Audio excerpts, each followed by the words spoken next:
So the useless housekeeper has finally decided to leave? You were just here to take care of Liam until he got into college. It'll be nice to have more space once this parasite is gone. As I was about to leave the house, my patience finally exhausted, my in-laws hurled these cruel words at me. They had been spreading lies about our son's wife having an affair, and even the relatives had believed their words.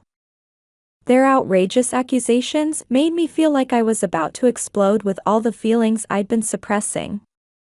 What had I done to deserve this? I had endured it because they were my husband's family, but I couldn't take this treatment anymore. As I hastily packed my belongings without saying a word in response, I could hear their voices behind me, urging me to leave quickly. I felt tears welling up, but I refused to cry in front of these people. Inside, dark thoughts of revenge were swirling. After rushing out of the house, I took my phone from my bag, called a certain place, and gave instructions without hesitation. What? Are you sure? You just had that house built. I thought this would be the best way to deal the most damage to those people. This would surely make those in-laws panic. My name is Amanda. I lost my father to an accident when I was young and was raised by my mother alone. My mother managed to send me to high school, but we couldn't afford college, so I gave up on higher education and started working as a clerk at a law firm run by a relative.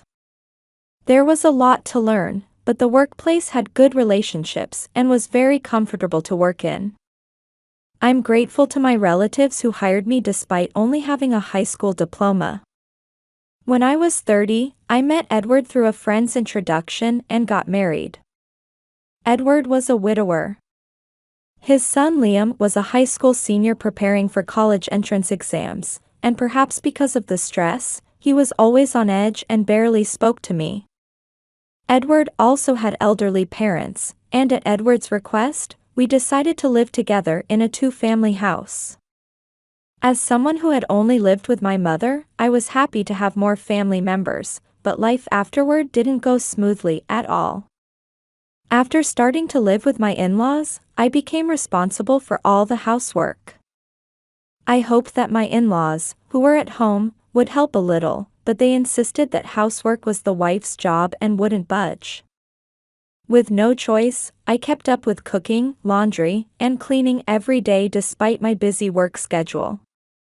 You should quit your job and be a housewife. That's what makes a woman happy. That's right, as a wife, it's natural to devote yourself to your husband and his parents. It's presumptuous to work outside the home. My in-laws, apparently unhappy with me continuing to work, complained every day. Once when I asked Edward to pick up something we'd forgotten on his way home from work, my in-laws scolded me, saying, "How dare you burden our son with errands?" To them, their son came first, and they seemed to think of his wife as their housekeeper. That's probably why they were unhappy about me working and not being at home. But even if they called me presumptuous, work was my purpose in life. When I said I couldn't quit, my in-laws laughed mockingly. A mere high school graduate clerk acting so high and mighty. Edward is an elite high-income earner, shouldn't you be a housewife supporting your husband? Or is there some reason you want to work outside? Suspicious indeed. Though their words were cruel, I had no intention of quitting my job no matter how much my in-laws criticized me. Hey, Liam, what's the meaning of this? I confronted Liam with certain documents. It was the bill for his phone usage, which had become surprisingly high last month. Looking at the details, it seemed he had been making in-app purchases in mobile games. What's the big deal? I couldn't get the items I wanted. This much should be fine. I had been worried that he was getting too absorbed in mobile games, and my concerns proved justified. My watching over him, thinking it might be a good stress relief from exam studies, had backfired. Far from apologizing to my questioning, Liam became defensive and insisted he had done nothing wrong. You say this much, but do you understand how much work it takes to earn this amount of money? This is way beyond pocket money. You need to reflect on this. Unable to overlook such a high charge, I scolded Liam severely. While Liam didn't talk back anymore, he glared at me before silently retreating to his room. He's not reflecting at all, I muttered to myself with a sigh. I wanted him to understand that as a high school student, he shouldn't carelessly spend his parents' money on in-app purchases, but Liam took a defiant attitude. And this incident spread to an unexpected place. Liam went crying to my in-laws about how I had scolded him. Hey, Amanda. Is it true you severely scolded Liam? That's because Liam spent too much money on mobile games. Don't you dare lecture my grandson, you outsider. Can't you let him have some stress relief? Someone with your poor education wouldn't understand, but that child is working hard on his entrance exams. Keep quiet. Apparently, they were very upset that I had scolded Liam. My in-laws berated me, telling me not to meddle. No matter how much I tried to argue, the two of them just shouted emotionally, making any discussion impossible. Liam, who was watching from the hallway, laughed at seeing me being told off. I'm sorry. I'll be more careful from now on. Good that you understand. Don't get carried away, you're just a wife.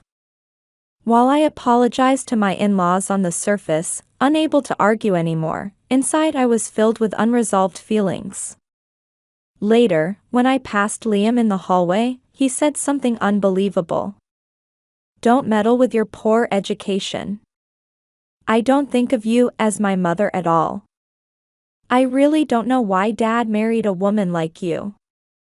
Liam spat out these words spitefully and left. There was no one in this house who recognized me as a family member. Why did everyone treat me so coldly? It was probably because I was raised by a single parent and only had a high school education.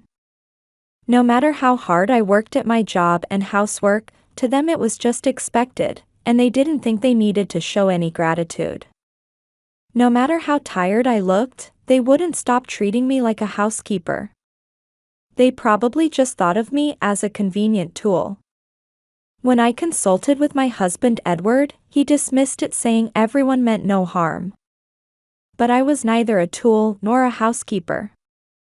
I had hoped they would understand someday, but that hope was cruelly shattered. As this unsettling life continued, an incident occurred.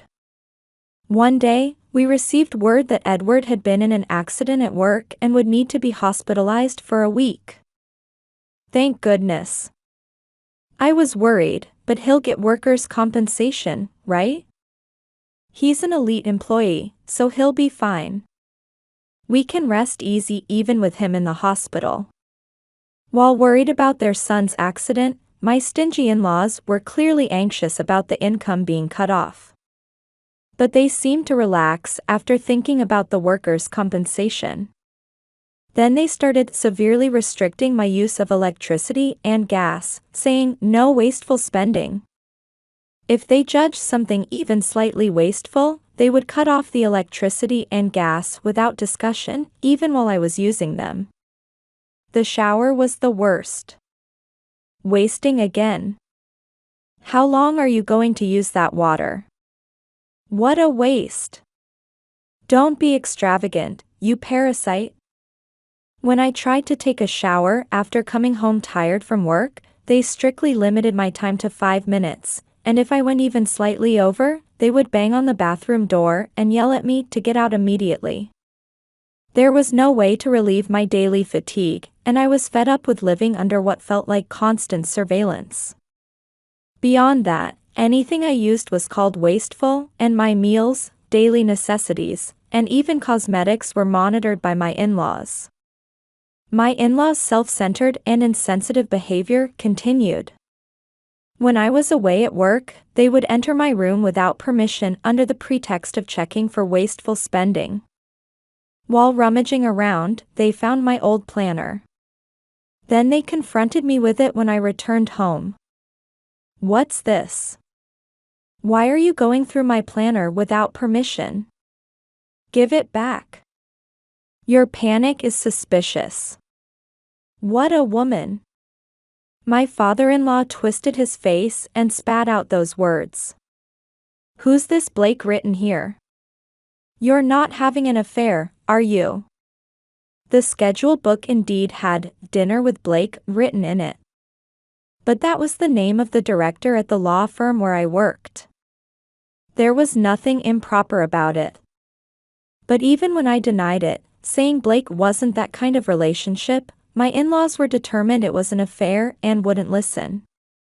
My in-laws took this as a perfect opportunity to blame me and would call me an adulteress almost daily. Liam also believed their words and joined in, calling me a filthy slut with cruel words. During my husband's hospitalization, my position in the family got worse and worse. I knew that even if Edward returned home from the hospital, things wouldn't improve. What my in-laws and Liam didn't know was that there was an absurd reason for Edward's current hospitalization. A few days later, Liam's efforts paid off, and he apparently got accepted to his first-choice university. But I found out about this much later, and even then, through an unbelievable timing. My in-laws intentionally didn't tell me about it, and of course, this was to harass me. "What are you dawdling for? I told you today is Liam's celebration party." When I returned from work, there were many relatives gathered there. What's this about? Everyone's waiting.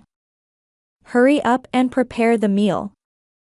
My mother-in-law demanded I cook for a large group of people, completely blindsiding me who had just returned home. That's when I finally learned about Liam's acceptance celebration, and I had to start cooking immediately without even a moment to catch my breath. "See, I told you she's a useless wife.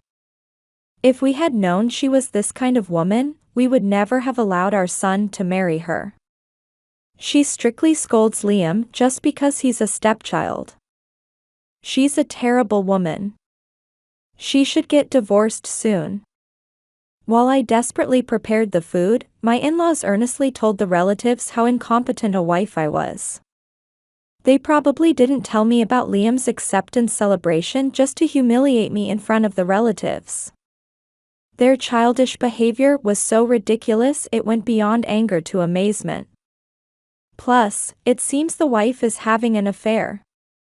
Our son is being deceived.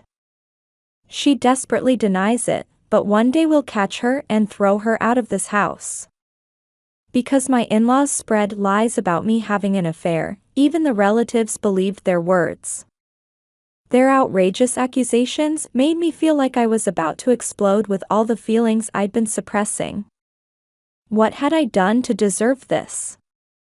I had endured it because they were my husband's family, but I couldn't take this treatment anymore. I understand your point.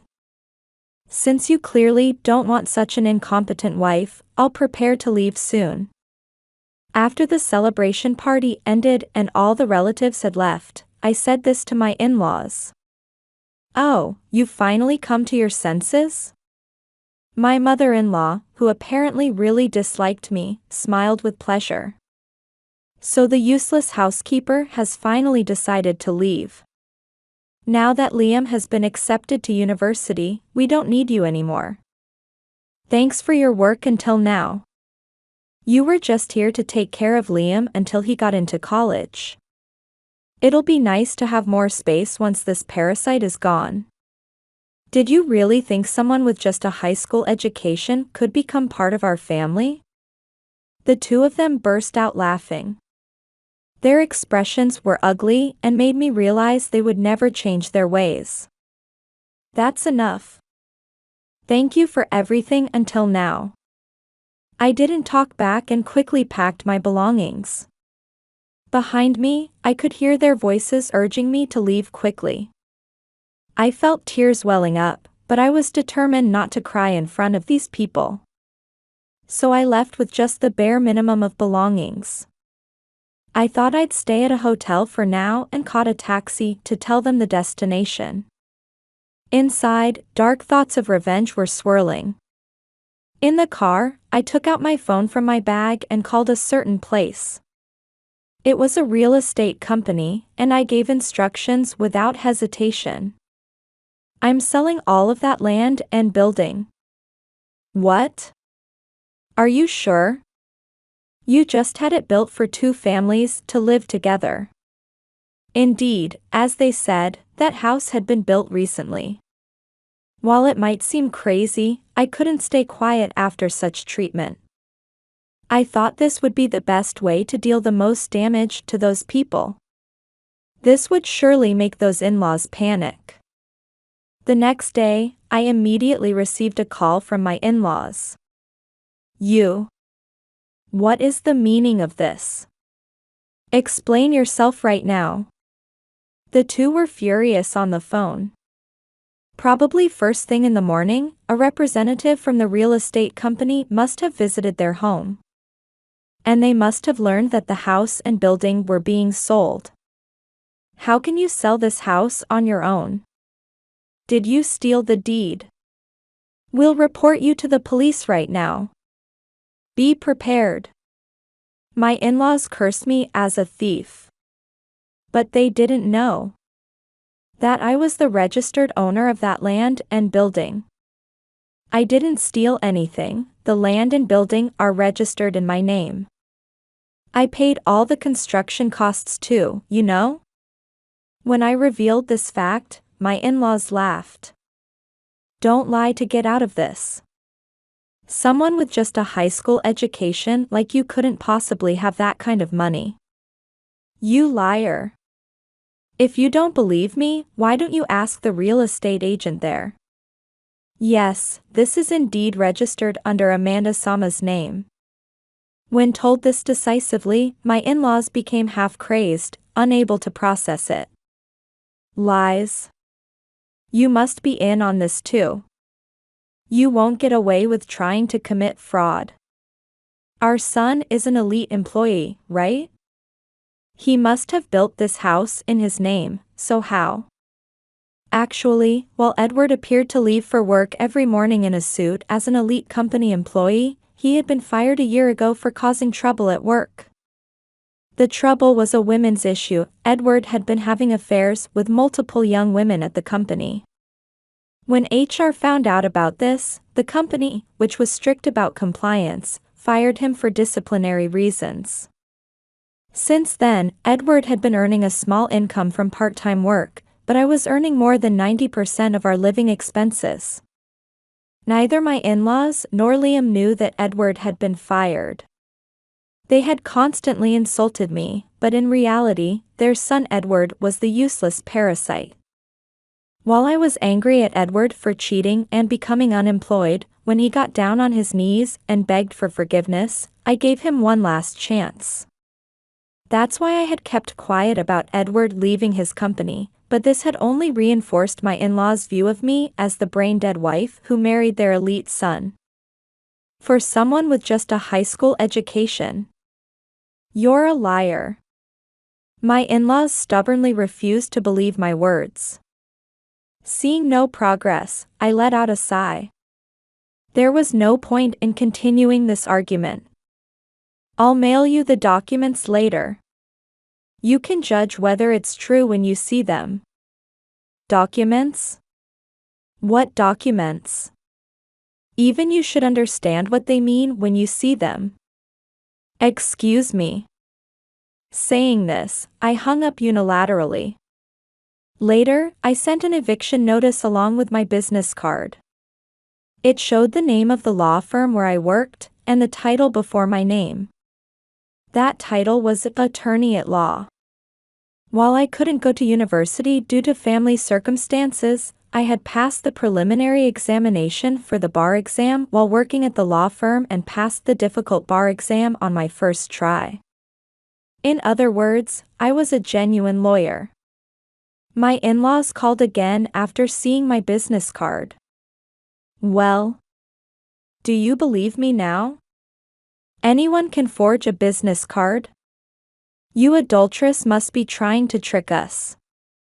We'll know the truth if we ask Edward directly. Until then, we won't believe it. My in-laws said they were heading to Edward's hospital and told me to come too. Thinking this would be the final confrontation, I agreed. My in-laws were standing in front of the hospital with their arms crossed, looking indignant. Now your lies will be exposed. They still wouldn't believe what I said. I ignored my in-laws and headed to my husband's room. My in-laws hurriedly followed behind me. Edward? I'm coming in? I knocked on the hospital room door and entered. There, an amazing sight unfolded. Edward was embracing a young woman and kissing her. My in-laws who entered the room after me witnessed this scene perfectly. Oh. Why is everyone here? Surprised by the sudden family visit, Edward pushed the woman away. The woman, angry at being suddenly pushed away, left the hospital room with a sullen face. You suspected me of having an affair, didn't you? What about your own son? When I said this, my in-laws turned pale. Actually, I had noticed Edward's infidelity early on and had hired a private investigator to look into his behavior. I took out the investigator's report from my bag and presented it to my in-laws. Edward's injury that would take a week to heal, he had explained it as an accident at work, but in reality, he had broken his leg by stepping into a drain while trying to avoid dog droppings during a date with his mistress. Now do you feel more inclined to believe my words? Your precious son is not only unemployed but also cheats on his wife and breaks his leg in such a foolish way. You must have cheated first. With that man Blake mentioned in your planner. My father-in-law, setting aside Edward's situation, stubbornly brought up my suspected affair. We could report Blake to the Bar Association. For a lawyer to get involved with a married woman, he should face appropriate disciplinary action. My in-laws wore triumphant expressions. In their minds, my affair was apparently a settled fact. You really are foolish people. Blake is my affair partner? This is so ridiculous it makes me want to cry. You can't get out of this. You don't have any proof that they're not your affair partner. Oh, but I do have proof, look here. I operated my smartphone and showed my in-laws a certain web page. It was from my law firm's website, and the director's introduction page showed Blake's own photo. This can't be. This time they had no choice but to fall silent. Because there was a dignified, smiling woman in her 50s looking at the camera. My in-laws had assumed Blake was a man because of the name. But Blake was a woman. Blake was my paternal aunt and also my benefactor who had arranged for me to work at the law firm. So, who was having an affair with whom? That was just a misunderstanding. We had no idea it was a woman. It's the misleading name that's at fault. When I confronted them with a stern tone while glaring at them, they became flustered. Now you'll face the consequences for all the ways you've mocked me. Saying this, I revealed that I had evidence of all the harassment they had done to me. I had recorded them entering my room without permission and taking my belongings on security cameras, and had also recorded their daily harassment. I have all the evidence perfectly lined up. I'm considering legal action. If you claim you didn't do these things, we can discuss it in court. Wait a minute. There seems to be some misunderstanding between us, let's talk more. We never meant to harass you. It was just a slight misalignment of feelings. That's right, Why would we do terrible things to our son's wife? It's a misunderstanding, just a misunderstanding. My misunderstanding? Their excuses brought my anger, which I had been trying to keep under control, to its peak. From when I married until now, you've put me through terrible things. How dare you say it's a misunderstanding after calling me an uneducated parasite? My in-laws were cowering at my intense demeanor. They finally seemed to understand who was in charge. And you. You knew your parents were mistreating your wife and pretended not to notice. On top of that, you had affairs with various women. What a worthless man. Edward flinched when my anger suddenly turned toward him. I know I was wrong. I'll turn over a new leaf and try hard from now on. Please. Edward bowed his head pitifully to me, but this didn't move my emotions at all. If anything, I felt anger and disgust rising at Edward for still making excuses even in this situation. I'm tired of hearing those lines. You said the same thing when you were fired for disciplinary reasons, didn't you? And what happened? Until just now you had a woman in your hospital room, nothing has changed. Edward couldn't argue back and hung his head. Maybe if he had been more responsible, we could have had a different future, but there's no point saying that now. I'm divorcing you. From now on, work honestly to make a living. And keep your womanizing in check or you'll really ruin yourself. Though that's no longer my concern. Amanda, we were family, weren't we? Won't you reconsider without saying such scary things? That's right, we thought of you as our real daughter. Let's clear up our misunderstandings and get along from now on. My in-laws' self-serving words made me laugh involuntarily. Had they forgotten how they had constantly looked down on and mocked people? Seeing their position becoming disadvantageous, they threw away their pride and started sucking up to me. I thought they were disgraceful people to the end. Oh, don't force yourselves. I'm just an outsider to you after all. From now on, help each other with just your real family. Though you'll struggle quite a bit now that you've lost the house. After saying this, I left the hospital room. Afterward, my in-laws refused to leave the house that had been put up for sale until the end, but the real estate company, losing patience, called the police and had them forcibly evicted. Although Liam had been accepted to university, my in-laws and Edward couldn't afford the tuition. Liam came to my workplace, apologized for his past rudeness, and begged me to pay for his tuition, but I refused, saying I was now just a stranger.